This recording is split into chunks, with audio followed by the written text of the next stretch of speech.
Hello and welcome to Your Wellness Matters, a space where we talk honestly about pain, well-being and the human experience behind it. In this episode, we're exploring the relationship between pain, stress and trauma, and why unresolved stress can keep pain locked in place, even when the body itself appears to be doing everything right. This is an important conversation because many people living with pain are unknowingly living in a body that no longer feels safe. Stress is often spoken about casually. We say we're stressed because we're busy, because life is demanding, because there's a lot going on. But from a biological perspective, stress is not an idea. It is a psychological state. Stress changes how the nervous system functions, and the nervous system is where pain lives. So when stress becomes ongoing, it does not stay neatly contained in the mind. It moves into the body. One of the most important things to understand is this. The nervous system does not clearly distinguish between physical threat and emotional threat. A car accident, a fall, chronic worry, caregiving pressure, unresolved grief, financial anxiety. Biologically, they all activate the same stress response. When the nervous system detects threat, it prepares the body to survive. Pain sensitivity increases, muscles tighten, breathing becomes shallow, sleep becomes lighter and less restorative. This means pain can increase without any new injury. Not because the pain is imagined, but because the system is overloaded. For many people, stress is no longer an event. It is a background state. The body never fully settles. The nervous system never truly switches off. There's always something to manage, to anticipate, or to worry about. In this state, the body is never fully in recovery mode. Pain thrives in this environment. When people hear the word trauma, they often think of extreme events. But trauma, biologically, is not defined by what happened. It's defined by what the nervous system could not process at the time. Trauma can be a medical experience where pain was dismissed, sudden illness or sadness or injury, repeated stress without relief, long periods of feeling unsafe or unsupported, loss, grief, or major life changes.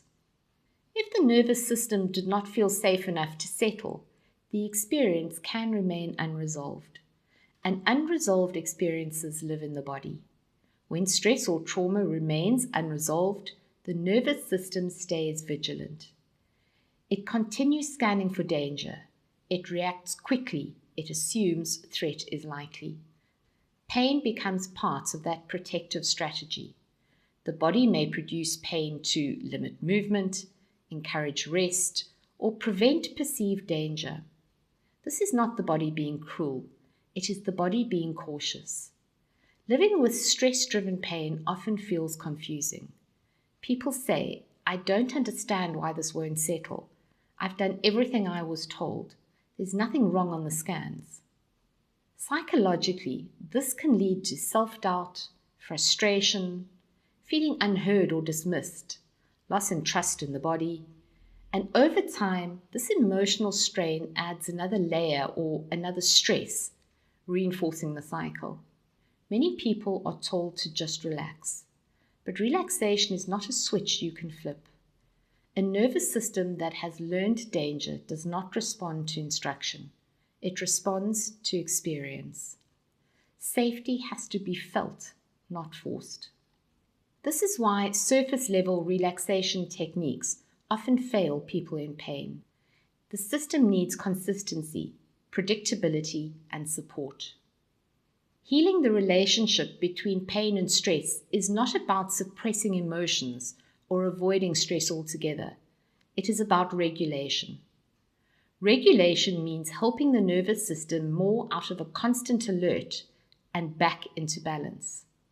This can include gentle, predictable movements, breathing that signals safety, awareness without judgment, feeling believed and understood, and reducing pressure to cope better. Small signals of safety, repeated often, matter. When the nervous system begins to feel safer, one experiences muscles softening. The pain intensity often reduces, sleep improves, and the body becomes more adaptable.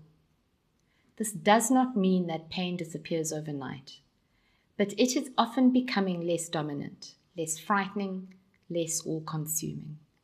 At Your Wellness Matters, pain is never separated from the context in which it is lived. Stress, emotional load, life transitions, and past experiences all matter. Pain support focuses on nervous system calming, emotional safety, gentle, respectful care, and restoring trust in the body. Pain is not treated as a failure to cope, but rather as a signal that your system needs support. If your pain worsens during stressful times, it does not mean you are weak. It means your nervous system is responding exactly as it was designed to. With the right support, that response can change. Pain does not exist in isolation. It is shaped by stress, experience, and the body's need to feel safe.